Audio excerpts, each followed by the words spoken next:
Repeat करो। पूछ रहा, चलो ठीक है, मैं फिर से पूछता हूँ, मेरे को बताओ, रिविजन करेंगे।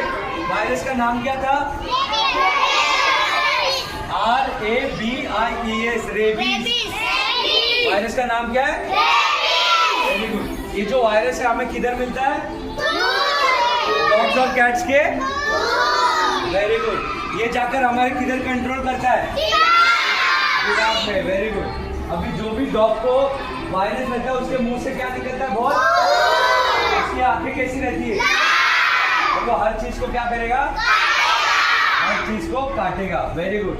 अभी 3 सबसे इम्पोर्टेंट स्टेप जिसकी वजह से हम लोग रेबीज खत्म कर सकते हैं इंडिया से। सबसे पहले जिधर भी डॉग काटेगा उसको किसके नीचे धोना है? नल के। किससे धोना है उसको?